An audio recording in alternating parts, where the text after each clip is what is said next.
বহুল কাঙ্ক্ষিত করোনার টিকার প্রথম চালান আসবে আগামী 25-26 জানুয়ারি। আসার এক সপ্তাহের মধ্যেই শুরু হবে প্রয়োগ, তবে পার্শ্ব প্রতিক্রিয়া হবে না এমনটি বলা যাচ্ছে না। হলে চিকিৎসা দেবে সরকার, আজ এমনটি জানিয়েছেন স্বাস্থ্যমন্ত্রী। যেহেতু সবাইকে একসাথে টিকা দেওয়া সম্ভব নয়, সেহেতু অগ্রাধিকার ভিত্তিতে টিকা প্রদানে চূড়ান্ত হয়েছে করোনার টিকা বিতরণ ও প্রস্তুতির জাতীয় পরিকল্পনা। কেমন সেই পরিকল্পনা, সেই পরিকল্পনা অনুযায়ী কারা কোথা থেকে কিভাবে টিকা পাবেন, যদি পার্শ্ব প্রতিক্রিয়া হয় সেটি কেমন হতে পারে, কোথায় যাবেন পার্শ্ব প্রতিক্রিয়া হলে কি করবেন, সেই সাথে দেশীয় প্রতিষ্ঠান গ্লোব বায়োটেকের বঙ্গোভ্যাক্স ভ্যাকসিনটি মানবদেহে ট্রায়ালের জন্য অনুমতির আবেদন করেছে সংস্থাটি, সেটিও কতটা আশাব্যঞ্জক, এসব প্রশ্নের উত্তর খুঁজতে রাজকাহনে আছে শারমিন চৌধুরী। আমার সাথে অতিথি হিসেবে সংযুক্ত আছেন বিএসএমএমইউ এর সাবেক উপাচার্য ও করোনা প্রতিরোধে জাতীয় টেকনিক্যাল পরামর্শ কমিটির সদস্য অধ্যাপক ডাক্তার মোহাম্মদ নজরুল ইসলাম, আছেন চাইল্ড হেলথ রিসার্চ ফাউন্ডেশনের নির্বাহী পরিচালক ও ঢাকা শিশু হাসপাতালের অণুজীব বিভাগের অধ্যাপক ডাক্তার সমীর সাহা, এবং আছেন বঙ্গোভ্যাক্স এর পরীক্ষামূলক প্রয়োগ কার্যক্রমের প্রধান গবেষক ও বিএসএমএমইউ এর হেপাটোলজি বিভাগের চেয়ারম্যান ডাক্তার মামুল আল মাহতাব। স্বাগত জানাচ্ছি আপনাদের তিনজনকে। আজকের রাজকাহনে যেটি শিরোনাম ঠিক করেছি, আসছে করোনার টিকা, প্রস্তুতি যথেষ্ট। আমি ডাক্তার মোহাম্মদ নজরুল ইসলাম আপনার কাছ থেকেই শুরুতে এটি জানতে চাই, প্রস্তুতির বিষয়টা, যে আমরা যেটা জানি পরিকল্পনা চূড়ান্ত হয়েছে, সেই পরিকল্পনা টেকনিক্যাল কমিটি এটির খসড়াতে যথেষ্ট বলেছে, সমর্থন করেছে। আমাদেরকে একটু বুঝিয়ে বলবেন যে আসলে কি আছে সেই পরিকল্পনায়। এটি তো নিশ্চয়ই বিশাল একটা কর্মযজ্ঞ, কিভাবে এই প্রক্রিয়াটা হবে, ডাক্তার মোহাম্মদ নজরুল ইসলাম। আপনি যথার্থই বলেছেন, বিশাল কর্মযজ্ঞ। এক একটা সেন্টারে ওনারা রাখছেন 4 জন ভলেন্টিয়ার এবং 2 জন ভ্যাকসিনেটর, মানে 6 জন। আর টোটাল নাম্বার অফ সেন্টার এটা হয়েছে কি, ইউনিয়ন সেন্টারে একটা করে হবে, উপজেলাতে একটা, তারপরে জেলাতে একটা, আর সিটিতে বিভিন্ন হসপিটালে, মেডিকেল কলেজ হসপিটাল, প্রাইভেট এবং সরকারি সব মিলে অনেক কয়টা সেন্টার হবে। এতে 7,300 কত যেন সেন্টার হবে, তাহলে 6-7 42,000 উপর লোকজন এখানে থাকছে। এটা একটা বিরাট একটা কর্মযজ্ঞ। আপনি যে বলেছেন ঠিকই বলেছেন, এইটা প্ল্যানটা খুব সুন্দর হয়েছে। যে আসবে তার আইডেন্টিটি ওখানে চেক করা হবে এবং তাকে একটা কনসেন্ট নেওয়া হবে যে সে রাজি, এই কনসেন্ট নেওয়া হবে। তারপরে ভ্যাকসিনেট করা হবে, ভ্যাকসিনেট করার পরে আবার মিনিমাম 15 থেকে হাফ এন আওয়ার তাকে ওখানে রেখে অবজারভেশন রাখা হবে, দেখা যাবে কোন রকম ইমিডিয়েট কোন রকম সাইড এফেক্ট হচ্ছে কিনা, তারপরে ছেড়ে দেওয়া হবে। এরপরেও দিন 7 সুপারভিশন বা অবজারভেশনের মধ্যে রাখা হবে বাসা যাওয়ার পরেও। এই যে কর্মযজ্ঞের খুব জিনিসটা আমি এটুকু, তাতে দেখা যাচ্ছে অনেক প্ল্যান তো খুব সুন্দর হয়েছে। এখন এটা যদি কার্যকর করা যায় তাহলে খুব ভালোই হবে, এটাই আমার মানে। জি জি, ডাক্তার নজরুল ইসলাম, এটি নিশ্চয়ই একটা মানে ভালো কথা, কিন্তু সেটি জানতে চাই যে আমরা জানছি যে অনলাইনে নিবন্ধন করতে হবে, আপনি বলছিলেন যে পরিচিতি তার শনাক্ত করা হবে টিকা দিতে গেলে। এই নিবন্ধন প্রক্রিয়াটা তো সবার জন্য, মানে বয়স্করা টিকা পাবেন, সবার জন্য এত সহজ হবে না এই নিবন্ধন প্রক্রিয়াটা। এবং সেই সাথে আমরা যেটা জানছি যে টিকা নিতে গেলে নাকি আরো অনেক কিছু চেক করে টিকা নিতে হবে, যে তার রক্তে কোনো সমস্যা আছে কিনা, কি ধরনের অসুখ বিসুখ আছে, মানে সেগুলো একজন সাধারণ মানুষ কি করে বুঝে নিবন্ধন করবেন, সেগুলো যাচাই বাছাই করে কিভাবে টিকাটা দেয়া হবে? না, সাধারণ মানুষ যিনি টিকা নেবেন তিনি তার অসুবিধা বলবে, আমার ডায়াবেটিস আছে, এই ধরনের, বা ব্লাড প্রেশার আছে, আমি মাঝে মাঝে অমুক অসুখে ভুগি, এগুলা উনি বলতে পারবেন। কিন্তু তাছাড়া বাকিগুলা সরকারিভাবে চেক করা হবে।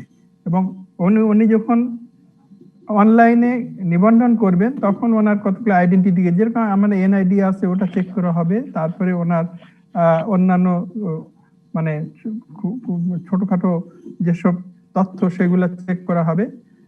আবার এই চেক করা হবে, তাদের নাম কিন্তু প্রত্যেকটা সেন্টারে টাঙ্গায় দেওয়া হবে, যে আজকে এক এক দিনে ওরা বলছে 100 থেকে 150-এর বেশি টিকা দিতে পারবে না, ওটার নাম্বার।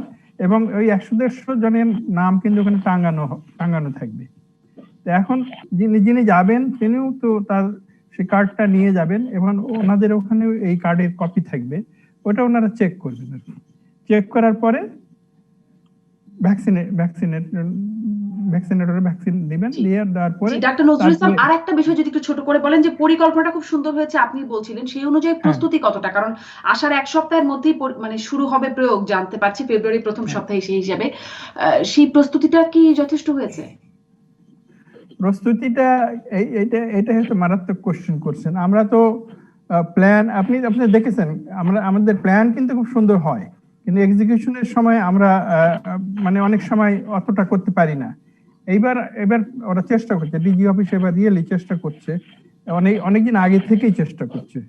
এই যে আমি যে কথাটা বললাম, এই প্ল্যানটা তো খুব রিসেন্টলি, কিন্তু অনেক আগে থেকে ভ্যাকসিনেটরদের ওরা ট্রেনিং দিচ্ছে। তো এটা মনে হয় যে আগে গত বছর আমরা যেসব কাজ করেছি তার মধ্যে অনেকে আপনারা ঘাটতি পেয়েছেন, আমরা ওটা জানি। এইবার মনে হয় অতটা ঘাটতি হবে না। তবে আপনি তো তেমনটাই জানেন আশা করতে যাই 100% আমরা। অনেক এফিসিয়েন্সি। ধন্যবাদ ডাক্তার মোহাম্মদ নজরুল ইসলাম। আসছি আপনার কাছে। ধন্যবাদ ডাক্তার নজরুল ইসলাম। আমি ডাক্তার সমীর সাহা, আপনার কাছ থেকেও জানতে চাই যে সফল হোক এই প্রস্তুতি পরিকল্পনা, সেটি তো আমরা নিশ্চয়ই চাই, কিন্তু যেটি শুরুতেই ডাক্তার মোহাম্মদ নজরুল ইসলাম বলছেন বিরাট কর্মযজ্ঞ যেটি, সেটি আসলে এই বিষয়ে আপনি কতটা আশ্বস্ত হতে পারছেন বা সন্তুষ্ট হতে পারছেন পুরো প্রক্রিয়াটি নিয়ে? আমাদের তো ভ্যাকসিন দেবার অভিজ্ঞতা, বাংলাদেশের ভালো ভ্যাকসিন হিরো উপাধিতে ভূষিত হয়েছেন আমাদের মাননীয় প্রধানমন্ত্রী, সেটিও কেমন কাজে লাগবে, নাকি মহামারী পরিস্থিতিতে আসলে চিত্রটা একটু ভিন্নও হতে পারে? ডাক্তার সমীর সাহা, কি বলবেন? অনেক ধন্যবাদ আপনাকে। এটা একটা আমাদের সবার কাছে এটা একটা প্রশ্ন, এবং আমরা সবাই চিন্তা করছি যে এটা আসলে কিভাবে ইমপ্লিমেন্ট করা হবে। এত বড় একটা কর্মযজ্ঞ, আমাদের যদিও অনেক সুনাম আছে, কিন্তু যে আমরা ইপিআই তে যেভাবে আমাদের প্রোগ্রাম চলে, এরকম সারা পৃথিবীতেই কিন্তু এরকম প্রোগ্রামের সংখ্যা অনেক কম, এবং এত সাকসেস নেই। কিন্তু কিন্তু এখন তো সেটা শিশুদের মধ্যে সীমাবদ্ধ না, এটা কিন্তু সর্ব বয়সের। কিন্তু কিছু সুবিধাও আছে আমাদের। ওই যে আমাদের একটা স্মার্ট কার্ড আছে, ওই স্মার্ট কার্ডটা কিন্তু খুব ইম্পর্টেন্ট। ওই স্মার্ট কার্ডটা নিয়ে কিন্তু আমরা ইচ্ছা করলেই বয়স ভেদে মানুষকে ডিফারেন্সিয়েট করতে পারি। আমরা ডিজিটালি কিন্তু অনেক কিছু করতে পারি। যে আমরা জানি যে কাদের বয়স 60-র উপরে বা কাদের বয়স 65-এর উপরে, সেগুলো আমরা বের করতে পারি কম্পিউটারে বসেই। আমরা একইভাবে আমরা কিন্তু বের করতে পারি যে কারা আমাদের ফ্রন্টলাইন ওয়ার্কার, সেটাও কিন্তু আমরা অনেকটাই বের করতে পারি। আমার কাছে মনে হয় যেন প্ল্যানটা করতে যে অনেক সময় লাগবে তা না, কিন্তু আমাদের ইপিআই এটার মধ্যে অনেক বেশি ইনভলভ আছে। মানে আমি নিজেও কয়েকটা কমিটিতে যখন কাজ করি তখন দেখি যে অনেক বিভিন্ন প্রকারের প্ল্যানিংটা হচ্ছে। স্পেশালি অ্যাডভার্স ইভেন্ট যদি কিছু হয় সেটার জন্য অনেক প্ল্যানিং হচ্ছে। এগুলো নিয়ে কিন্তু মিটিং এর কোনো শেষ নেই। আশা করি বাস্তবায়িত হবে ঠিক মতোই, কিন্তু একটু ইপিআই যখন করে, ইপিআই কিন্তু শিশুদেরকে নিয়ে ম্যানেজ করেছে এতদিন পর্যন্ত। এখন তারা অনেক বড় পরিসরে এই কাজটা করবে। ইপিআই আগেও যখন আমরা টেস্টিং করি তখনও কিন্তু ইপিআই আমাদেরকে অনেক হেল্প করেছে, এবং হেল্প করেছে বলেই আমরা টেস্টিং কিন্তু এটাকে এত কিছু করতে পেরেছি যে 100 বেশি জায়গায় আমাদের টেস্টিং এর সেন্টার তৈরি হয়েছে। প্রত্যেকটা জায়গায় কিন্তু আমরা গিয়ে স্পেসিমেন গুলো পৌঁছাতে পেরেছি। আমার মনে হয় যে ইপিআই এটাকে ম্যানেজ করতে পারবে। আমরা দেখেছি তাদের মধ্যে কনফিডেন্সটা আছে। আমি জাস্ট একটা জিনিস অ্যাড করব, সেটা নিয়ে আমাদের নজরুল স্যার আছেন আর আমাদের আরেক কলিগ আছেন, ওনারা বলতে পারবেন। আমার কাছে কেন জানি মনে হয় যে যেহেতু মাত্র আমরা অল্প অল্প করে আমাদের ভ্যাকসিন গুলো আসবে, যদি একবার আমরা বিবেচনা করি যে যেখানে মৃত্যুগুলো বেশি হচ্ছে বা যেখানে সংক্রমণটা বেশি হচ্ছে, সেই জায়গায় যদি আমরা টিকাটা দিয়ে একটু একটু বেশি ওদিকে দেই, তাহলে হয়তোবা আমরা খুবই তাড়াতাড়ি একটা ইম্প্যাক্ট দেখতে পারবো। মানে ব্যাপারটা হচ্ছে, যদি ঢাকা চিন্তা করি, যদি আমরা নারায়ণগঞ্জের মতো একটা জায়গা চিন্তা করি, বা এই মেট্রোপলিটন সিটিগুলো, যেমন আমরা যখনই কিন্তু আপনারা যখন দেখান আমাদেরকে যে আজকে 16 জন মারা গেছে বা আজকে 20 জন মারা গেছে, যখন আপনারা একটা বার দেখান, ওই বারে কিন্তু দেখা যায় যে টপ যেটা হাইট যেটা আছে সেটা কিন্তু ঢাকার। তো এই জিনিসগুলো যদি একটু চিন্তা করি, তাহলে হয়তোবা খুবই তাড়াতাড়ি কিন্তু আমরা একটা দেখতে পারবো যে একটা ইম্প্যাক্ট দেখা যাচ্ছে আর কি, যে সংক্রমণও কম হচ্ছে, মানুষের হসপিটালাইজেশনও কম হচ্ছে। এবং যদি এটা হয়, তাহলে মনে হয় এখন যেরকম মফস্বলে বা এরকম কিছু কিছু জায়গায় মানুষের মাস্ক পরাতে অনীহা বা মনে করে যে টিকা নেওয়ার কোনো প্রয়োজনই নেই, তাদের মধ্যেও কিন্তু টিকা নেওয়ার জন্য আগ্রহটা হয়তো বা বাড়বে। তো আমার কাছে জি। মানে এই একটা আমি বলছি, আমার মনে হয় যেন এটা যদি স্যারও যদি কিছু বলেন এটা নিয়ে, তাহলে আমি খুব খুশি হব। অনেক ধন্যবাদ। নিশ্চয়ই এই বিষয়টা বিবেচনা করবেন। আমি অনেক ধন্যবাদ ডক্টর শমীর সাহা। ডক্টর মামুনুল মাহতাব, আপনার কাছ থেকেও আসলে আপনার পর্যালোচনা এখানে জানতে চাই যে টিকা নেওয়ার ক্ষেত্রে মানুষ আগ্রহী হবে একটা প্রক্রিয়ার মধ্য দিয়ে গেলে। ডক্টর শমীর সাহাও সেটি বলছিলেন। এই মানুষকে আগ্রহী করে তোলা বা সম্পৃক্ত করে তোলার কাজটি কতটা হলো, কারণ মানুষকেই তো টিকা দিতে হবে, বিশাল জনগোষ্ঠী আমাদের, সেটি কতটা হলো? আপনার কাছে কি প্রক্রিয়াটা কেমন মনে হচ্ছে? চ্যালেঞ্জ পাচ্ছেন কি কি? আমার কাছে যেটা মনে হয়, ধন্যবাদ আগে আপনাকে, আমার কাছে যেটা মনে হয় যে আজকে ইউকে তে মানুষ যে কারণে টিকা নিতে চাচ্ছে না আর বাংলাদেশে যে কারণে চাচ্ছে না, তার মধ্যে মৌলিক পার্থক্য আছে। ইউরোপে কিন্তু মানুষ বুঝতে পারছে যে রোগটা খুব ভয়াবহ একটা রোগ, তারপরে তারা টিকা নিতে চাচ্ছে না। আমাদের এখানে টিকা নেওয়ার ক্ষেত্রে যতটা না অনীহা, তার চেয়ে রোগটার প্রতি অনাস্থার মাত্রাটা বেশি। আমাদের এখানে অনেক মানুষ মনে করছেন যে এটি আসলে তেমন কোনো রোগই না। তো এবং সেজন্যই তারা অনেকে টিকা না নেওয়ার ক্ষেত্রে অনাগ্রহ ব্যক্ত করছেন। সেই জায়গায় আমার কাছে যেটা মনে হয় যে মানুষকে আগ্রহী করতে তোলার ক্ষেত্রে এই যে আমরা আলোচনা করছি, এটা একটা খুব ভালো টুল। কিন্তু আমি আসলে কোনো কমিউনিকেশন বিশারদ নই, আমার এই ব্যাপারে মন্তব্য করা উচিত নয়। কিন্তু তারপর আমার যেটা মনে হয় যে কিছু কিছু সাকসেসফুল টুলকে আমরা এখনো ব্যবহার করিনি। যেমন আমপান বা ঘূর্ণিঝড়ের সময় আমাদের যে আর্লি ওয়ার্নিং সিস্টেম, 10 বার ওয়ার্নিং দিলে হয়তো 2 বার ঘূর্ণিঝড় হয়, কিন্তু মানুষ কিন্তু প্রতিবারই আশ্রয় কেন্দ্রে যায় এবং ফিরে আসে। অর্থাৎ উপকূলের প্রত্যন্ত অঞ্চলের মানুষকে আমরা তাদের ভাষায় বোঝাতে পারি। কিংবা আপনি আমাদের মিনা কার্টুনের কথা মনে করতে পারেন, যে আমাদের দেশে মানুষকে প্রাকৃতিক কর্মাদি সম্পাদনের পর যে হাত ধুতে হয়, এটি কিন্তু আমরা মিনা কার্টুন ব্যবহারের মাধ্যমে খুব ভালোভাবে শেখাতে সক্ষম হয়েছিলাম। সেই রকম টুলগুলো কিন্তু আমরা দেখছি না। কিংবা আমাদের যে আবহমান জারি গান, সারি গান, আমাদের যাত্রা, সেটাই এবার কোথায় গেল? আমি সম্প্রতি ফেসবুকে শেয়ার করেছি ঢাকার রিক্সার পিছনে খুব বিউটিফুল কিছু রিক্সা আর্ট করোনাকে নিয়ে। এই ধরনের টুলগুলোর কাছে আমার মনে হয় ফিরে যেতে হবে। এবং মানুষকে যেটা বোঝানোর চেষ্টা করতে হবে যে ঠিক আছে, 80% মানুষের কিছু হবে না, আমার কিছু হবে না, আপনার কিছু হবে না, কিন্তু আমি বা আপনি যদি মানে অ্যাসিম্পটোমেটিক ক্যারিয়ার হই, আমরা কিন্তু একজন আনিসুজ্জামান কিংবা একজন বিশিষ্ট ব্যক্তি, একজন মোহাম্মদ নাসির মৃত্যুর কারণ হয়ে দাঁড়াতে পারি। এই জায়গাটাতে মনে হয় আমাদের একটু সচেতন করা উচিত। আমরা কাদেরকে হারিয়েছি আমরা কিন্তু খুব তাড়াতাড়ি ভুলে যাই। এই জায়গাগুলো তো আমাদের একটু মনে মানুষকে স্মরণ করে দেওয়ার প্রয়োজন আছে। অনেক ধন্যবাদ। ডাক্তার মামুনুল মাহতাব, যে আপনি বলছেন মানুষকে সচেতন করার বা মনে করিয়ে দেওয়ার প্রয়োজন আছে, সেই সাথে সাথে আরেকটা জায়গায় মানুষের মধ্যে যে প্রচারণাটা যাচ্ছে, যেমন আপনি বলছিলেন যে ইউকেতে মানুষের অনাগ্রহের কথা, ভারতে অনেক প্রস্তুতি নিয়ে শুরু করলো, সেখানেও এখন মানুষ অনেকেই অনাগ্রহী হচ্ছেন। আমরা আজকেই খবর পাচ্ছি 450 জনের মতো পার্শ্ব প্রতিক্রিয়া দেখা গেছে, একজন মারা গেছে, নরওয়েতে 29 জন। এই খবরগুলো তো মানুষের কাছে যাচ্ছে, তাতে আসলে তাদের মধ্যে কেমন প্রতিক্রিয়া তৈরি হচ্ছে এবং বিষয়টি কি কোথাও উদ্বেগের কিনা? ডাক্তার মামুনুল মাহতাব। দেখুন, একটি ভ্যাকসিন ডেভেলপ করতে হলে যে প্রক্রিয়ার মধ্যে দিয়ে যেতে হয়, সেটি তো এক্ষেত্রে পুরোপুরি অনুসরণ করা যাচ্ছে না। এত দ্রুত তো পৃথিবীতে কোনো ভ্যাকসিন আসেনি, এত দ্রুত পৃথিবীতে এতগুলো ভ্যাকসিন আসেনি। এখন এটাও তো মনে রাখতে হবে যে আমরা একটি প্যান্ডেমিক ফেস করছি। মানুষ তো প্যান্ডেমিকের মধ্যে ইতিহাসে কখনো কোনো ভ্যাকসিন ডেভেলপ করেছে বলে আমার জানা নেই। সেই পরিস্থিতিতে আপনাকে মানে আমাদেরকে যেটা করতে হচ্ছে বা বিজ্ঞানীদের যেটা করতে হচ্ছে, মানুষকে যেটা করতে হচ্ছে, আপনার লাভ ক্ষতিটা একটু ব্যালেন্স করে দেখতে হচ্ছে। এবং সেই কারণে হয়তো আমার কাছে মনে হয় না যে মানুষের নিরাপত্তা বা স্বাস্থ্য সুরক্ষাকে ক্ষুণ্ণ করে কোনো ভ্যাকসিন আনা হচ্ছে। কিন্তু আরো দীর্ঘদিন যদি এগুলোর পরীক্ষা নিরীক্ষা করে আনা যেত, সেটা নিশ্চয়ই অনেক বাঞ্ছনীয়, অনেক ভালো হতো। আমার কাছে এটা মনে হয় যে এখানে কিছুটা তো আমাদের জন্য শিক্ষণীয় আছে। যেমন আমরা দেখতে পাচ্ছি যে কোনো ভ্যাকসিন ব্যবহার করলে অ্যালার্জিক রিয়াকশন খুব বেশি হয়। এখন হয়তো বলা হচ্ছে যে যাদের খুব অ্যালার্জিক টেন্ডেন্সি বেশি, তারা সেই ভ্যাকসিনটি নেবেন না।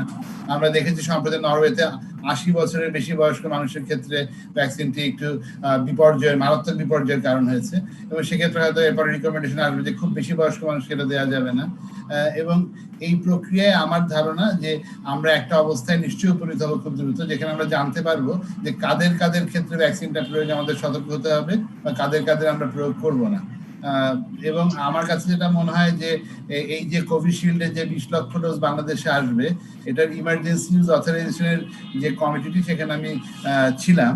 সেখানে কিন্তু প্রায় ঘন্টা 3 আলোচনা হয়েছে এসব ব্যাপারে, এবং এসব ব্যাপার কিন্তু একদম ইগনোর করে আনা হয়নি। কিন্তু প্যান্ডেমিক একটি বিবেচনা। আমি যেটা আশ্বস্ত করতে চাই যে প্রাপ্ত তথ্যপত্র কিন্তু ইগনোর করে সব ভ্যাকসিন আনা হচ্ছে না।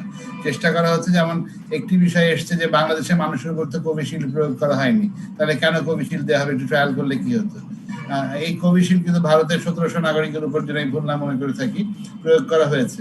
তো এবং সেই অভিজ্ঞতাটাকে কিন্তু বিবেচনা আনা হয়েছে। তো এই ধরনের জিনিসগুলো যতটুকু পারা যায়, এখন আমাদের দেশে ট্রায়াল করে নিতে পারলে আরো ভালো ছিল, তাহলে ভ্যাকসিনটা ধরো 6 মাস পরে আমরা পেতাম। ফলে যেটি করা গেছে যে ভারতে তো ট্রায়াল করা হয়েছে, আমাদের কাছাকাছি জনগোষ্ঠীর উপর ট্রায়াল করা হয়েছে, এবং সেখানকার নিরাপত্তাটা দেখে আমরা আমাদের দেশে অনুমোদন দিয়েছি। তো এই ধরনের ব্যাপারগুলো কিন্তু আছে। তারপরও কিছু সমস্যা তো থাকবে। তো আমার মনে হয় যখন আমরা বলবো যে নরওয়েতে না 23 জন মানুষ মারা গেছেন, তখন আমরা এটাও বলবো যে এইগুলোকে কিভাবে রেকটিফাই করা যায় যাতে এরকম অনাকাঙ্ক্ষিত দুঃখজনক ঘটনা না ঘটে, সেজন্য কিন্তু মানুষ চেষ্টা করছে। সেক্ষেত্রে ডাক্তার মামুনুল মাহতাব, অনেক ধন্যবাদ আপনাকে। ঠিক এইখান থেকেই মানুষকে এই সচেতন করবার জন্য আপনাদের প্রত্যেকের কাছ থেকেই, আপনাদের প্রত্যেকের মুখ থেকেই বিশেষজ্ঞ হিসেবে একটু করে শুনতে চাই। ডাক্তার নজরুল ইসলাম, আপনি কি বলবেন মানুষকে সচেতন করার জন্য, মানুষের মধ্যে যদি টিকা নেওয়ার ক্ষেত্রে যেন অনাগ্রহ তৈরি না হয়, পার্শ্ব প্রতিক্রিয়া নিয়ে যেন উদ্বেগ তৈরি না হয়, সেজন্য আপনি কি বলবেন, বা আদৌ উদ্বিগ্ন হবার মতো মানুষের মধ্যে কিছু আছে কিনা? ডাক্তার নজরুল ইসলাম। না, এটা হলো সাইকোলজিক্যাল ব্যাপার। এই যে 23 জন লোক মারা গেছে নরওয়েতে, এই খবর যখন এই লোকে শুনবে তখন লোকেরা উদ্বিগ্ন হবেই, এটা ঠেকানো যাবে না। কিন্তু একটা জিনিস আমরা কতগুলো জিনিস ভালো মতন মানুষকে প্রচার করতে পারি না। একটা হলো যে 3rd ফেজ ট্রায়াল দেওয়ার পরে আমরা একটা ভ্যাকসিনকে নিব কি না, এটা অ্যাকসেপ্টেবিলিটি আমরা ডিসাইড করি। কিন্তু যখন আমরা মানুষেরকে এগুলা ভ্যাকসিন দেই, সেটাকে কিন্তু আমরা সায়েন্টিস্টরা কিন্তু বলে এটা হলো 4th ফেজ ট্রায়াল। সেটা কি বলে, অর্থাৎ এই যে আমাদের যে তড়িঘড়ি করেই বলবো আমি যে ফার্স্ট জেনারেশন ভ্যাকসিন, আমাদের ইপিআই যেসব ভ্যাকসিন আছে সেগুলো এক একটার বয়স 10 বছর, 15 বছর, 20 বছর এরকম। আর এটা হলো এই কেবল জন্ম হলো আর কি। তো এখন এইরকম একটা ভ্যাকসিনে এই যে আমরা এক একটা মানে উদ্বিগ্ন হওয়ার মতন খবর শুনছি, এটা আমরা অনাকাঙ্ক্ষিত, কিন্তু একেবারে যে রেয়ার তা না, এরকম হয়েছে। ভ্যাকসিন নিয়ে আগে ইতিহাসে আছে, ভ্যাকসিনে এরকম অনেক কিছু হয়েছে। এখন এগুলা প্রত্যেকটাই কিন্তু ওরা সায়েন্টিস্টরা এটা যত্ন নিচ্ছে।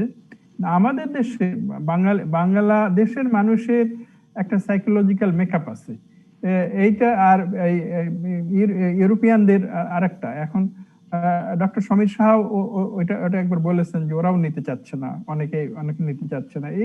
এগুলা কিন্তু ঠিক ভ্যাকসিনের মানে এইসব সাইড এফেক্টের খবর ছড়ানোর পরে কি হচ্ছে, এটা একটা কথা। কিন্তু এই ভ্যাকসিন করে আমরা বাংলাদেশের লোকেরা কিন্তু খুব আগ্রহী হয়ে গেছে। এটাও কিন্তু দেখেছেন আপনারা, কবে ভ্যাকসিন আসবে, এটা কিন্তু লোকে বলছে, এদিকে মাস্ক করছে না। আবার অদ্ভুত ব্যাপার এখানে আমি একটা ঠিক এটা এক্সপ্লেন করে আপনাকে বোঝাতে পারবো না বাঙালিদের ব্যাপার।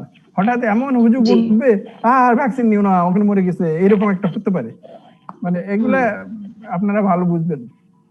জি নিশ্চয়ই। আমি একটা বিরতির সময় গেছে, ডক্টর সমীর সাহা, আমি বিরতির পরে সেই বিষয়টি আপনার কাছ থেকেও একটু জানতে চাইবো। সেই সাথে সাথে যে আপনারা জিনোম সিকোয়েন্সিং করছিলেন, সেই খবর আমরা জানিয়েছি বা জানছি, সেখানে যে নতুন নতুন স্ট্রেন আবিষ্কৃত হওয়ার কথা আমরা শুনতে পাচ্ছি। সিলেটে নাকি নতুন 6টি নতুন ধরনের স্ট্রেন পাওয়া গেছে, যেটি পৃথিবীর কোথাও পাওয়া যায়নি, এরকম খবর যেগুলো আমরা শুনছি, সেগুলোতেও তো ভ্যাকসিন কার্যকরী হবে। তো এই বিষয়গুলো আপনার কাছ থেকে একটু জানবো। একটা বিরতির পর ফিরছি রাজকাহনে। ফিরে এলাম জিপিএইচ ইস্পাত নিবেদিত রাজকাহনে। ডক্টর সমীর সাহা, বিরতির আগে যে বিষয়গুলো আনছিলাম, প্রথমে হচ্ছে যে দুটি বিষয় একবারই জিজ্ঞাসা করি। যে প্রথমে মানুষকে সচেতন করতে ভ্যাকসিন বা টিকা নিতে, সেখানে আপনি কি বার্তা দেবেন? এবং সেই সাথে সাথে যে প্রশ্নটি করছিলাম সেটিও যদি একটু বলেন, যে নতুন ধরনের স্ট্রেন পাওয়া যাচ্ছে বাংলাদেশি, শাহজালাল বিজ্ঞান ও প্রযুক্তি বিশ্ববিদ্যালয়ের গবেষকরা বললেন যে 6টি নতুন স্ট্রেন শুধুমাত্র বাংলাদেশেই পাওয়া গেছে। মানে এই সবগুলোতে এই টিকা কাজ করবে তো?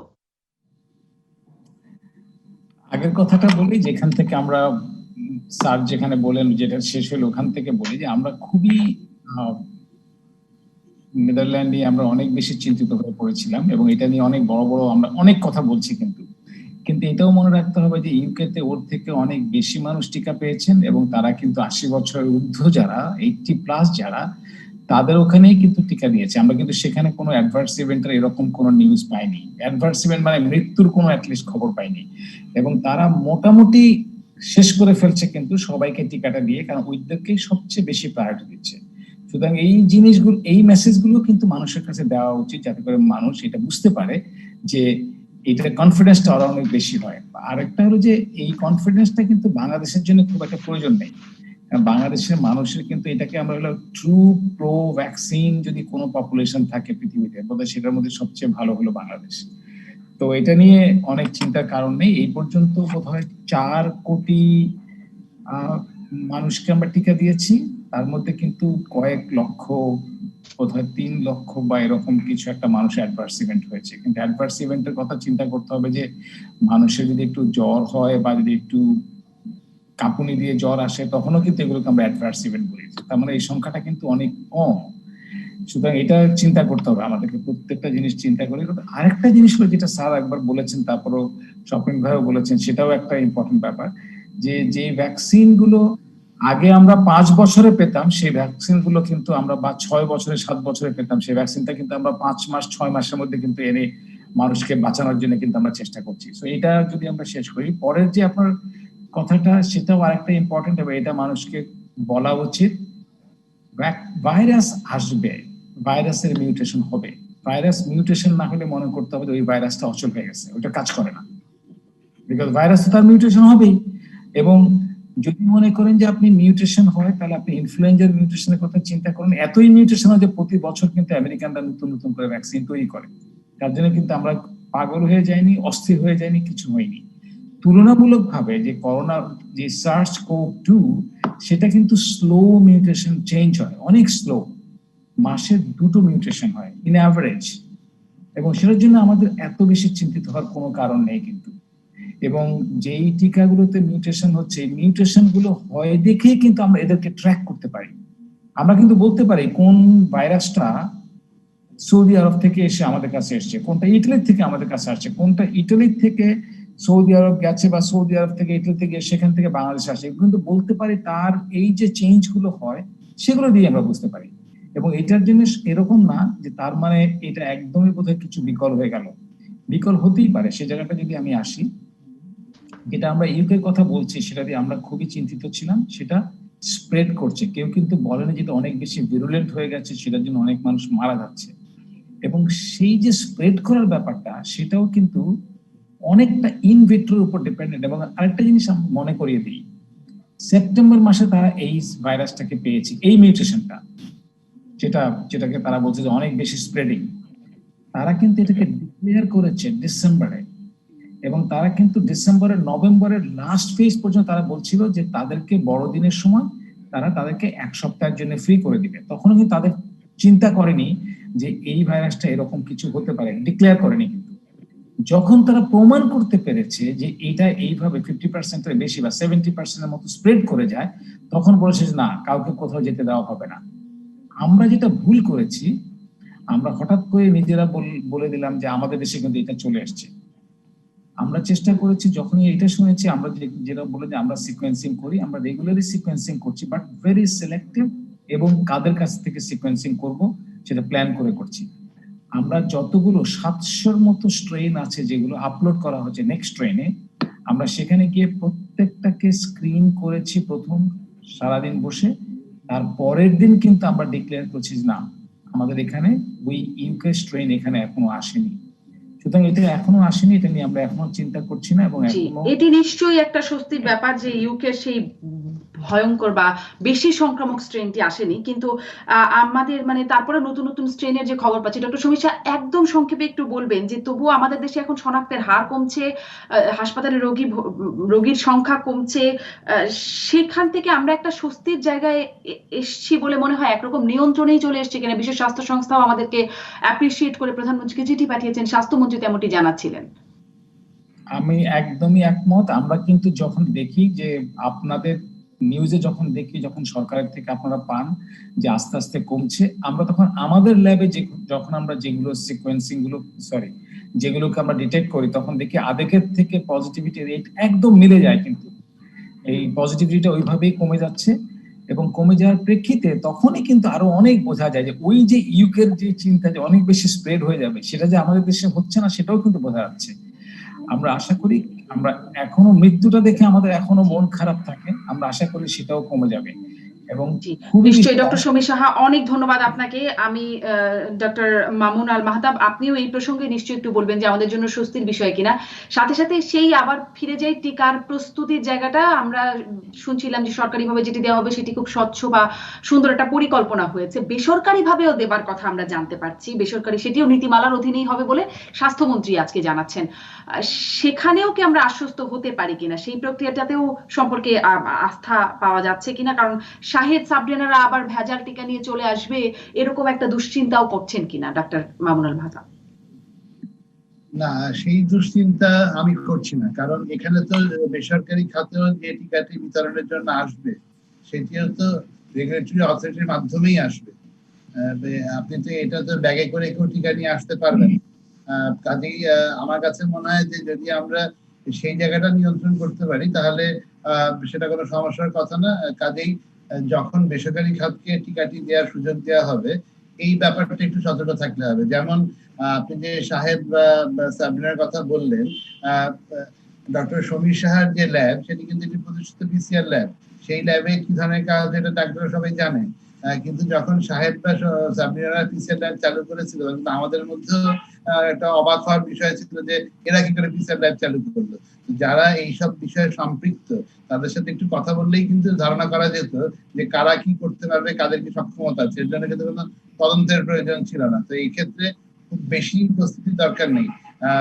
কার কি সক্ষমতা আছে, কোন জায়গা থেকে টিকাগুলো বিক্রি হবে সেটি বুঝে দিলেই হবে। এখন আপনি যদি অজপাড়াগার কোনো ক্লাবের থেকে মনে করেন যে টিকা কিনতে পাওয়া যাচ্ছে বা একটি মিটফোর্ডে একটি ফার্মেসি থেকে টিকা কিনতে পাওয়া যাচ্ছে, তো আপনাকে সন্দেহ করতে হবে যেখানে ঝামেলা আছে। কিংবা যদি ঢাকা ক্লাব, উত্তরা ক্লাব তার সভ্যদের কাছে টিকাটা বিক্রি করে, আমরা আশ্বস্ত হতে পারবো যে না, এখানে বোধহয় সমস্যাটি নেই। এই কতগুলো কমন সেন্স অ্যাপ্লাই করলে মনে হয় আমরা বেসরকারি টিকার ব্যাপারে অনেক বেশি নিরাপদ থাকতে পারবো। সেখানেই তো এই কমন সেন্সের জায়গাও তো কোথাও ঘাটতি থেকে যায় আমাদের। আর এমন ভাবে মানে আমাদের সামনে উপস্থাপিত হয় যেন এটা সঠিক, এভাবেই তো আসলে আমাদের ভেজালকারীরা খুবই সুনিপুণ ভাবেই সেটা করে। আমি এই জন্যই ডাক্তার নজরুল ইসলাম আপনার কাছ থেকেও এটি আসলে জানতে চাই যে এই ব্যাপারে আশ্বস্ত হতে পারেন কিনা। ইন্টারপোল কিন্তু আমাদেরকে আগেই মানে পুরো বিশ্বকেই সতর্ক করেছে যে আন্তর্জাতিক অপরাধ চক্র এই টিকা নিয়ে অপরাধের সক্রিয় হতে পারে। আমাদের তো এই মানে ভেজালের জায়গায় আমাদের দুশ্চিন্তার জায়গাটা বেশি। ডাক্তার নজরুল ইসলাম কি বলবেন? ভেজালের জায়গাটা ডক্টর সমীর যেরকম বলেছেন, ডক্টর স্বপ্নিল বলেছেন যেটা আর কি, যে এই যে শাহেদ আর সাবরিনার কথা বলছেন, শাহেদ আর সাবরিনার জন্মই হতো না যদি না আমরা গভর্নমেন্টের কিছু লোক তাদেরকে সাহায্য করতো, এটা জন্মই হতো না। এখন জিনিসটা হয়েছে সেই জায়গাটাই আমাদের কন্ট্রোল থাকতে হবে। এখন ঢাকা ক্লাব যদি বলে যে আমরা কিছু ভ্যাকসিন নিয়ে আসবো পারমিশন নিয়ে আমাদের মেম্বারদের দিব, সেখানে আর ওই শাহেদ সাবরিনা কোথায় থেকে ঢুকবে? এরকম কতগুলো কিন্তু আসবে শুনেছি আমি। সেখানে এটা এটা এটা আমার মনে হয় যে ইন্টারপোল ঠিকই করেছে, ভালোই করেছে, কিন্তু আমার মনে হয় যে আমাদের দেশে এই নকল ভ্যাকসিনের সম্ভাবনাটা খুব কম। জি, সেটি নিশ্চয়ই একটা স্বস্তির জায়গা আমাদের জন্য হবে। ধন্যবাদ। একটা বিরতি নিয়ে আসি, বিরতির পরে একটু গ্লোবের যে ভ্যাকসিন আসবে, ডাক্তার মামুন আল মাহতাব আপনারা এটা নিয়ে কাজ করছেন, মানবদেহে ট্রায়ালের অনুমতির জন্য আবেদন করা হয়েছে, সেটির অগ্রগতি সম্পর্কে একটু জানবো, সেটিও কতটা আশাব্যঞ্জক একটু জানবো। একটা বিরতির পর ফিরছি রাজকাহনে। ফিরে এলাম রাজকাহনে। আমি ডাক্তার মামুন আল মাহতাব আপনার কাছে বঙ্গোভ্যাক্সের ভ্যাকসিন সম্পর্কে প্রশ্ন করছিলাম। সেখানে যাবার আগে একটু আমার দর্শকদের যে মন্তব্য আছে বা তাদের প্রশ্ন সেটাও একটু বলে দিই। আমাদেরকে লিখছেন রিপন হোসেন, মোহাম্মদ শেখ ফরিদ, মোশাররফ হোসেন, তৌহিদ হোসেন, হৃদয় খান, কেউ কেউ প্রশ্ন করছেন। এইচ এম এ হক বলছেন আগে সরকারি আমলাদের দেয়া হোক। নুরুল ইসলাম বলছেন কত শতাংশ নিরাপদ, আমাদের কাছে কোনো ট্রায়াল রেকর্ড আছে কিনা তিনি প্রশ্ন করছেন। মোহাম্মদ হোসেন তিনি বলছেন আপনারা টিকা নিবেন কিনা। এই প্রশ্নটা আমরা মানে টিকা নিরাপত্তা নিয়ে বা নিরাপদ কতটা সেটি নিয়ে কথা বলছিলাম। আপনারা টিকা নিবেন কিনা এটা যদি এক লাইনে জেনে নিন। ডাক্তার নজরুল ইসলাম, টিকা নেবেন? আমি তো টিকা এলিজিবল, আসলে তো জি নিবই আমি। হ্যাঁ, আমি আমি আমি বয়স হয়ে গেছে না। জি নিশ্চয়ই। তাহলে আমার দর্শকের এই প্রশ্নের উত্তর হয়েই যাচ্ছে। ডক্টর সমীর সাহা, টিকা নেবেন? টিকা নেওয়ার সমস্যার অত বয়স হয় নাই তো। 55 বছর হলেই টিকা নেওয়া যাবে তাই মনে হয়। সেটি টিকা সরকার নেওয়ার বলছে। জন্য 65 না 60? কিন্তু সমস্যা পাবে, কারণ ওই যে ভাইরাস নিয়ে কাজ করছে না, ওই জন্য হ্যাঁ, ফ্রন্টলাইনার গ্রুপে। আর একটা হলো যে না স্যার, বয়স হিসাব করতে গেলেও কিন্তু এটা হয়েছে, আমি রিটায়ার হয়ে গেছে নাকি? তাহলে তো আপনি দুইবার টিকা নেবেন আপনি। আচ্ছা, ওকে, 2বার টিকা নেব এবং টিকা নিতে খুবই আগ্রহী হয়ে আছি আমরা অবশ্যই। কিন্তু আমরা ফ্রন্টলাইন ওয়ার্কার যারা আছেন, হেলথ ওয়ার্কার যারা আছেন তাদেরকে চাই, এবং আমাদের যারা বয়স্ক আছেন তাদেরকে অবশ্যই তাদেরকে টিকাটা সবার আগে দেওয়া উচিত। আর যারা বলবেন যে আমরা নিব কিনা, আমরা অ্যাটলিস্ট আমরা নিব কিনা সেই প্রশ্নটা না করে আমরা কাউকে জোর করে টিকা দিতে যাব না। যারা টিকা নিতে চান না, তারা যদি টিকা না নিতে চান, তাদেরকে কেউ জোর দিয়ে টিকা নিতে যাবে না। জোর দিয়ে কেউ, সরকার জোর দিয়ে টিকা দিতে আসেনি। জি, ডক্টর সমীর সাহা, ধন্যবাদ আপনাকে। ধন্যবাদ ডক্টর মামুন আল মাহতাব। এই বিষয়টি বলে যদি বঙ্গভ্যাক্সের প্রসঙ্গটিতে যান, আমার দর্শকের প্রশ্নটি ডক্টর মামুন আল মাহতাব। আমি অবশ্যই টিকা নিব। আমি একটু সংশয়ে আছি, যেহেতু আমি সরাসরি কোভিড রোগীদের চিকিৎসার সাথে সম্পৃক্ত না, আমি প্রথম দিকে টিকা পাবো কি পাবো না। আমাকে যদি বাংলাদেশের প্রথম টিকাটি প্রদান করা হয়, আমি সাগরের টিকাটি গ্রহণ করবো। এবারে যদি একটু বঙ্গভ্যাক্সের সম্পর্কে বলেন, যে ট্রায়ালের জন্য, মানবদেহে ট্রায়ালের জন্য অনুমতির আবেদন করা আছে, সেটি কতটা পেতে সময় লাগতে পারে? এই বঙ্গভ্যাক্স কতটা আশাব্যঞ্জক? দেখুন, বঙ্গভ্যাক্স হচ্ছে একটা খুব, আমার কাছে যেটা মনে হচ্ছে, এটা আশাব্যঞ্জক ভ্যাকসিন ক্যান্ডিডেট। এটি কিন্তু এখনো ভ্যাকসিন না, এটা প্রথমে আমাদেরকে বুঝে নিতে হবে। এই ডেভেলপমেন্ট প্রক্রিয়ার সাথে আমরা অতি সম্প্রতি সম্পৃক্ত হয়েছি মাসখানেক আগে, এবং তারপরে আমরা এবং আমার সাথে যে 3জন অত্যন্ত বিজ্ঞ রিসার্চার আছেন, ডক্টর শেখ মোহাম্মদ ফজলে আকবর, যে ন্যাসডাক উদ্ভাবনের সাথে জড়িত ছিলেন, হেপাটাইটিস বির একটি ওষুধ, জাপান প্রবাসী বাংলাদেশী চিকিৎসা বিজ্ঞানী আছেন, আমাদের আইডিসিআর এর পরিচালক প্রফেসর তাহমিনা শিরিন, এবং ঢাকা ভার্সিটির ফার্মাসি বিভাগের অধ্যাপক, সাবেক চেয়ারম্যান অধ্যাপক ডক্টর শীতেল বাছার। তারা প্রত্যেককে আমরা আমাদের মতো করে বোঝার চেষ্টা করেছি। আমরা গ্লোবাল ফেসিলিটি গুলো দেখেছি, তাদের ভ্যাকসিন প্রোডাকশনের ধাপগুলো দেখেছি, র ডাটা গুলো দেখেছি। দেখে আমাদের কাছে এটা মনে হয়েছে যে একটি প্রতিশ্রুতিশীল ভ্যাকসিন ক্যান্ডিডেট, অর্থাৎ এটি প্রাণী দেহে নিরাপদ এবং কার্যকর বলে প্রমাণিত, এবং মানুষের শরীরে প্রয়োগ করার আগে যে ধরনের সতর্কতাগুলো অবলম্বন করা দরকার, আমাদের কাছে মনে হয়েছে যে সেগুলো গ্রহণ করা হয়েছে। কিন্তু যেসব জায়গায় আমাদের কাছে মনে হচ্ছে ঘাটতি আছে, সেগুলো আমরা তাদেরকে পরামর্শ দিয়েছি, তারা সেগুলো সংশোধন করেছেন। এই প্রেক্ষাপটে এখন আমরা গতকালকে বাংলাদেশ মেডিকেল রিসার্চ কাউন্সিলে নীতিগত অনুমোদনের জন্য আবেদনপত্রটি জমা দিয়েছি। এখন বিএমআরসি সেটা তাদের নিয়ম কানুন অনুযায়ী পর্যবেক্ষণ করবেন। যদি তারা এটিকে নীতিগত অনুমোদন দেন, এরপর এটি ওষুধ প্রশাসন অধিদপ্তরে যাবে। তারা যদি এটিকে রেগুলেটরি অনুমোদন দেন, তারপর বাংলাদেশে ক্লিনিক্যাল ট্রায়ালের কাজ শুরু করা যাবে। তো এখনো অনেকটা পথ বাকি আছে, এবং এই ওষুধটি কবে পাওয়া যাবে, ভ্যাকসিনটি, সেটিও এখন বলাটা খুবই প্রিম্যাচুর। কারণ হচ্ছে এই নীতিগত অনুমোদন এবং রেগুলেটরি অনুমোদনের ব্যাপারে আছে। আমরা একটা ট্রায়াল প্রোটোকল প্রপোজ করেছি, বিএমআরসি এবং ওষুধ প্রশাসন অধিদপ্তর দফায় দফায় সেটা পরীক্ষা করবে। তারা হয়তো বলতে পারে যে আরো বেশি সময় ধরে রোগীদেরকে সাবজেক্ট থেকে ফলো আপ করেন, কিংবা আরো কম সময় ফলো আপ করেন, তার উপরে নির্ভর করবে কতদিন আসবে। তবে আমার কাছে যেটা মনে হয় যে আমরা আশাবাদী যে আগামী জুলাই আগস্ট নাগাদ হয়তো আমরা বলতে পারবো যে এই ভ্যাকসিনটি ফেজ 3 তে যাওয়ার মতো একটি পর্যায়ে গেছে, না যায়নি। ডক্টর মামুন আল মাহতাব, এটি স্পষ্ট হচ্ছে যে এটি এখনো মোটামুটি সময় সাপেক্ষই বলা চলে। ডক্টর নজরুল ইসলাম, আপনার কাছ থেকে একটু এটি জানতে চাই যে মাননীয় প্রধানমন্ত্রী জাতিসংঘে ভ্যাকসিনের প্রযুক্তি হস্তান্তরের আহ্বান জানিয়েছেন। সেটি হলে তো যে একটা প্রাপ্যতার যে একটা ঘাটতি নিয়ে আমাদের মানে একটা উদ্বেগের জায়গা আছে, সেটি তো কেটে যায়। এটি পেতে মানে পাওয়া সম্ভব কিনা?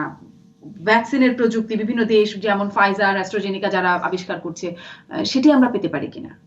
হ্যাঁ, মাননীয় প্রধানমন্ত্রী, আমাদের প্রধানমন্ত্রীকে নিয়ে আমি একটু গর্বই করতে পারি, বিশেষ করে এই করোনার ব্যাপারে আর কি, অন্য ব্যাপারে না। কিন্তু অন্য ব্যাপারে আমি কোনো কমেন্ট করবো না। করোনার ব্যাপারে উনি যা করেছেন সেটা প্রশংসনীয়। উনি যে আমাদের দেশেও কিছু ফার্মাসিউটিক্যালস আছে দু একটা, যারা কিন্তু টেকনোলজি ট্রান্সফার করলে তারা রিসিভ করতে পারবে টেকনোলজি, সেরকম আছে আমাদের গ্লোবেক্স তো নিজে ভ্যাকসিন তৈরিই করছে। সুতরাং যদি এই জিনিসটা মাননীয় প্রধানমন্ত্রীর যে প্রপোজালটা যদি কার্যকর করা হয়, তাহলে অনেক দেশের অনেক উপকার হবে, আমাদের তো হবেই। জি, অনেক ধন্যবাদ ডাক্তার নজরুল ইসলাম। ডক্টর সমীর সাহা, এই বিষয়ে আপনি কি বলবেন? আমরা প্রযুক্তিটা পাবো, আমাদের দেশে উৎপাদন করা হবে দ্রুত, এটি আমরা আশা করতে পারি কিনা? এই নিয়ে কোনো তৎপরতার বিষয়েও জানেন কিনা ডক্টর সমীর সাহা? আমি যেটা আপনার আসিফের কথা বলছিলাম, ওর সাথে আমার কয়েকবার কথা হয়েছে, ওরা যারা কাজ করছে, এবং তারপরে যখন শুনেছি যে বিএসএমএম এর সাথে তারা যোগদান করেছে, আইডিসিআর আছে, সবাই মিলে আমাদের মানে আমাদের কনফিডেন্সটা আছে। আমি বলবো যে যতটুকু পর্যন্ত এসছে সেটাই আমাদের কাছে কিন্তু অনেকটা অহংকারের ব্যাপার। কারণ হলো যে একটা ভ্যাকসিন ক্যান্ডিডেট তৈরি করতে পেরেছে, সেটাকে এই পর্যন্ত গেছে যে অ্যান্টিজেন আছে, অ্যান্টিজেন থেকে অ্যান্টিবডি হচ্ছে, সেটাকে নিউট্রালাইজ করা যায়, এই পর্যন্ত যে আমাদের দেশে হয়েছে। শুধু বাইরের থেকে এনে ভাইলিং করে দেওয়া হচ্ছে যে শুধু তাই না, তারা নিজেরা কিন্তু ভ্যাকসিনটা তৈরি করার প্রক্রিয়ার মধ্যে গেছে। আমি বলবো যে হয় যদি এটা যদি আরো 6 মাস তো দেরিও হয় যদি এটা তৈরি করতে, বা আরো যদি 8 মাস 9 মাসও দেরি হয়, তাহলেও বলবো যে বাংলাদেশের জন্য এটা অনেক সম্মানের জন্য একটা ব্যাপার হবে। আমি এতে এই পর্যন্ত আশ্বস্ত হতে বলতে চাই, আশ্বস্ত ভাবে নিজে আশ্বস্ত হয়ে আপনাদেরকে বলতে চাই যে আমরা কিন্তু এখন পর্যন্ত নিজেরা এবেন অন্যের ভ্যাকসিন গুলো এখানে তৈরি করেও করছি না। আমরা কিন্তু এখন পর্যন্ত ভ্যাকসিন এনে তারপরে ভাইল করে তারপরে সেটা দিচ্ছি। কিন্তু আপনি সিরাম ইনস্টিটিউট যেখান থেকে আমাদের কাছে ভ্যাকসিনটা আসবে, একবার ভেবে দেখুন, ওরা কিন্তু খুবই কম নিজেরা ভ্যাকসিন আবিষ্কার করে বা ভ্যাকসিন করে তৈরি করেছে। তারা অন্যদের কাছ থেকে ভ্যাকসিনটা এনেই কিন্তু নিজেরা ফ্যাক্টরিতে তৈরি করে আসে, যেটা এখন আমাদেরকে অক্সফোর্ডের ভ্যাকসিনটা দেবে। তার মানে আমার যেই গ্রুপটা আমাদের দেশে যদি একটা গ্রুপ এই গ্লোবের এরা যদি যেই কাজটা করছে, ওরা এই ইয়াং ছেলে মেয়েগুলো তারা যেই কাজগুলো করছে, আমরা খুবই আশ্বস্ত এখন আমাদের এরা অন্যদের ভ্যাকসিনের ফর্মুলেশনটাকে চিন্তা করে সেখান থেকে কাস্টমাইজ করে আমাদের এখানে ভ্যাকসিন তৈরি করতে পারবে। নিশ্চয়ই, অনেক ধন্যবাদ। আমরাও সেখানে আশাবাদী হতে চাই। অনেক ধন্যবাদ ডক্টর সমীর সাহা। সময় শেষ হয়ে গেছে আমাদের। ধন্যবাদ ডক্টর মামুনুল মাহতাব, অনেক ধন্যবাদ ডক্টর নজরুল ইসলাম। আপনাদের তিনজনকে আজকের মতো বিদায় নিচ্ছি রাজকাহন থেকে।